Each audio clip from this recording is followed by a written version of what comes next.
कांग्रेस की वोट चोर गद्दी छोड़ यात्रा का तीसरा दिन राजनीतिक गर्मी से भरा रहा। इस दौरान कांग्रेस नेता सचिन पायलट ने राजनांदगांव और दुर्ग में मंच से मोदी सरकार को सीधा निशाना बनाया। उन्होंने कहा कि भाजपा लोकतंत्र को कमजोर कर रही है और चुनाव आयोग उसके साथ मिलकर काम कर रहा है। पायलट ने आरोप लगाया कि राहुल गांधी ने वोट चोरी के ठोस सबूत पेश किए, लेकिन आयोग ने कार्यवाही करने के बजाय उन्हीं को नोटिस थमा दिया।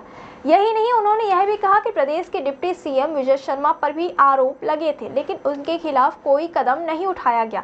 पायलट के मुताबिक यह साफ है कि आयोग भाजपा सरकार के लिए काम करता हुआ दिख रहा है। सभा के दौरान जब अजान की आवाज आई तो पायलट ने तकरीबन 1.5 मिनट तक भाषण रोक दिया और मौन रखकर धार्मिक भावनाओं का सम्मान किया।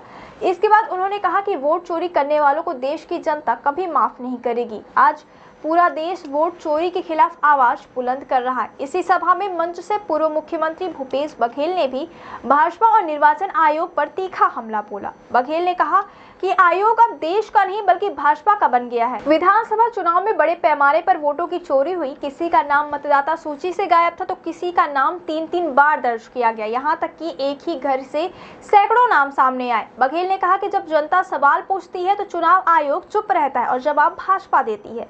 बिजली संकट का मुद्दा उठाते हुए भूपेश बघेल ने दावा किया कि कांग्रेस के कार्यकाल में बिजली बिल नहीं बढ़ाए गए थे, लेकिन भाजपा की सरकार बनते ही सबसे पहले बिजली दरें बढ़ा दी गई। कांग्रेस की बिजली बिल हाफ योजना भी बंद कर दी गई। अब ना तो वोल्टेज ठीक है और ना ही बिजली की सप्लाई। कटौती से लोग परेशान हैं। बघेल ने कहा कि छत्तीसगढ़ की जनता, किसान हो, मजदूर हो या आम नागरिक, हर कोई त्रस्त है। अपराध की घटनाएं बढ़ रही हैं और सरकार में जनता की आवाज सुनने वाला कोई नहीं है। यानी छत्तीसगढ़ में कांग्रेस अपनी यात्रा के जरिए एक साथ भाजपा सरकार, चुनाव आयोग और जनहित से जुड़े मुद्दों पर हमला बोल रही है और लगातार यह संदेश दे रही है कि जनता अब बदलाव चाहती है।